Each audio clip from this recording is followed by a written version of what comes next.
אהלן אהלן. לא תאמינו, אבל יש לי עוד סוד בשבילכם. כוח המשיכה, מה שתמיד סיפרו לנו עליו, הוא לא באמת קיים. זאת סתם המצאה. למה אני אומר את זה? פשוט צריך לבדוק. יש לנו כוחות מגנטיים בעולם שהם מושכים עצמים מסוימים בצורה מסוימת, לפי חוקים מסוימים שהם חוקי טבע בסיסיים. אותו דבר כוח משיכה של חשמל סטטי, שהוא גם מושך. ותמיד המאפיין ביניהם, אגב גם רוח, כן? רוח היא גם דוחפת וגם מושכת מהצד השני. כל הכוחות משיכה שקיימים בעולם מתנהגים בצורה מאוד מסוימת. והמאפיין שלה, למשל מגנט, הוא יגנות קודם כל את העצם הקל ואחר כך את העצם הכבד. אותו הדבר הרוח. הרוח תעיף קודם כל את העלים, אחר כך את הענפים, ואחר כך את הגזעים אם היא מאוד חזקה. אותו דבר חשמל סטטי. אם אנחנו נקרב למראה או פלסטיק מסוים את היד שלנו, ונראה שהשערות מתבקעות, נמשכות אל העצם הפלסטיק, או הזכוכית, או מה שזה לא יהיה. והיד, עם ההתנגדות שלנו בכלל לא מושפעת, רק השערות יסמרו לכיוון הגוף שאליו אנחנו מתקרבים. זה בכוח חשמל סטטי. אז כל הכוחות האלה עובדים באותם מאפיינים, באותו צורה של חוק טבע. קודם כל העצם הקל נמשך אליהם, אחר כך הכבד יותר וכן הלאה וכן הלאה. אבל בכוח המשיכה מספרים לנו שהכל הפוך. קודם כל היבשות ידבקו לאדמה, אחר כך הסלעים והפרות והסוסים ואנחנו, אחר כך הציפורים ואחר כך העלים, אחר כך היתושים שירדפו להם למעלה. בדיוק הפוך. מה שקל נשאר למעלה, מה שכבד נמשך מהר למטה. והדבר הכי חזק שמאפיין את כוח המשיכה המדומיין, אי אפשר למדוד אותו.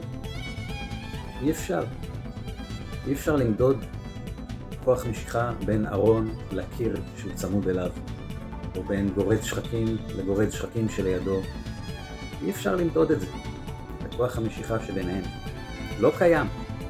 מה שלא מדיד לא קיים. ולא מעניין אם יש מלא נוסחאות מפה ועד ירושלים של כוח המשיכה. נוסחאות אפשר להנדס. זה לא הוכחה לכלום. זה רק תיאוריה שהופרחה מזמן.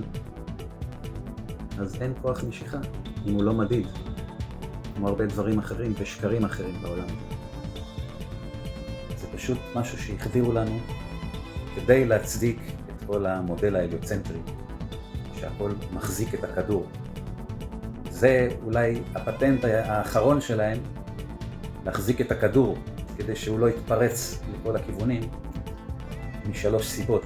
אחת, כוח צנטריפוגלי, כי הוא הרי מסתובב הכדור המרחף המדומיין במהירות מאוד גבוהה, אז כל דבר יעוף ממנו, כל ילד יודע את זה. לכן אנחנו יודעים שהוא סטטי. ויש לנו את החוק השני של התרמודינמיקה, שזה השוואת לחצים למעשה, ובשביל להחזיק את האוויר סביב הפלטפורמה שעליה אנחנו חיים חייב להיות חוצץ, שזה הרקיע. אבל במודל ההליוצנטרי אין רקיע, אנחנו פתוחים ישר לחלל החיצון, שהוא ואקום אינסופי, מה שלא הגיוני. פשוט הכל היה נמשך לשם כתוצאה מהשוואת לחצים ולא היה נשאר פה אוויר בכלל. וכל הבעלי חיים שניות היו מתים, לא היו יכולים להתקיים בכלל, לא היו יכולים להיווצר בכלל, להיברא. זה החוק השני של התרמודינמיקה. ויש לנו את חוק הכלים השלובים, שהמים הם תמיד שלוחים פלס בכל כלי קיבול שלא יהיה. איפה שלא נסתכל, בכוס המים יהיו פלס, באמבטיה הם יהיו פלס, בבריכה הם יהיו פלס, באגם הם יהיו פלס, וגם בים הם יהיו פלס, למרות שאנחנו לא רואים את הקצה שלו, אבל יש לו קצה, שנקראת אנטרקטיקה, שהיא טבעת ענקית שמקיפה את כל האוקיינוסים והיבשות. והיא כלי הקיבול של כל העולם שאנחנו חיים בו. זה הכל נורא פשוט. אבל לא. השתילו לנו בתודעה שאנחנו חיים על כדור, כזה כדור מסתובב, עם כוח משיכה שמושך את הכל פנימה למרכז. אז תמיד שואלים, השאלה הכי נפוצה, איך זה שכל הדברים יורדים למטה? אז קודם כל, לא הכל יורד למטה, אבל הסיבה והמאפיין והמשתנה היחיד הוא צפיפות החומר. ככל שצפיפות החומר יותר גדולה, ככה העצם ירד למטה יותר מהר. ככל שהיא פחותה יותר, למשל בלון הליום, הוא יעלה למעלה. צפיפות החומר שלו יותר נמוכה מצפיפות החומר של האוויר. אז המדיום הוא זה שקובע מה יורד למטה ומה יורד למעלה, אם זה באוויר ואם זה במים. וכן הלאה וכן הלאה. Take a look. היום אני רוצה לבדוק את הנושא של מה שנקרא כוח המשיכה. מאז שאנחנו ילדים קטנים ויונקים, מספרים לנו שיש כוח משיכה. אז אני החלטתי לבדוק את העניין הזה על ידי מגנט. אנחנו יודעים שלמגנט יש כוח משיכה משלו, לעצמים שהם ממתכת. אז הכנתי פה שני ברגים, נקראים ג'מבו. ויש לנו פה מסמרים קטנים, ויש לנו פה את החיבור מהיר הזה של צינור אוויר, ואת המגנט. עכשיו בואו נראה מה קורה כשאני מתקרב לעיגול האדום. שימו לב, סידרתי את כל העצמים אחד ליד השני על הקו האדום, שהוא בדיוק המרחק השווה מהמגנט שהוא בחצי עיגול. עכשיו נקרב את המגנט לכיוון הקו האדום ונראה מה יקרה.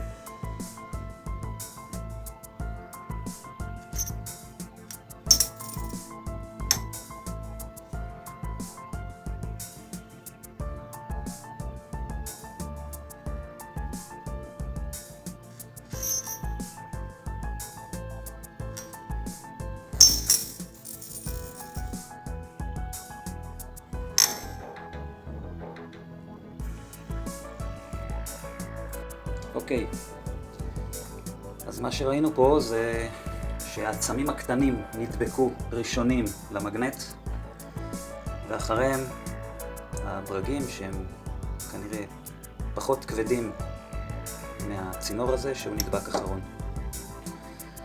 אוקיי, אז עכשיו מה אנחנו מסיקים מהעניין הזה? אנחנו מסיקים מזה שכמה שהעצם יותר קטן, הוא יימשך למגנט יותר מהר. כמה שהוא יותר קל, הוא יימשך אליו יותר מהר. ואם אנחנו חושבים רגע על כוח המשיכה, שמה שלימדו אותנו, שמושך את הכל למטה, בכוח המשיכה זה עובד הפוך, מן הסתם. היתושים, העלים, הציפורים עפים להם בשמיים, אבל יבשות, אוקיינוסים אני יודע מה, פרות הולכות, נדבקות לאדמה. ההפך ממה שראינו פה. מה זה אומר? כאילו, שהכוח המשיכה, איך הוא עובד? הוא עובד הפוך מהטבע? זה מה שזה אומר. שכנראה אין דבר כזה כוח משיכה. מה שמוריד את העצמים לרצפה, הצפיפות החומר שלהם, והמסה שלהם. שמייצרת את המשקל. וכמו שאנחנו יודעים, מה ששוקל יותר, יורד לאדמה מהר יותר. בניגוד למה שראינו פה, שמה ששוקל יותר, ייגנט אחרון למגנט.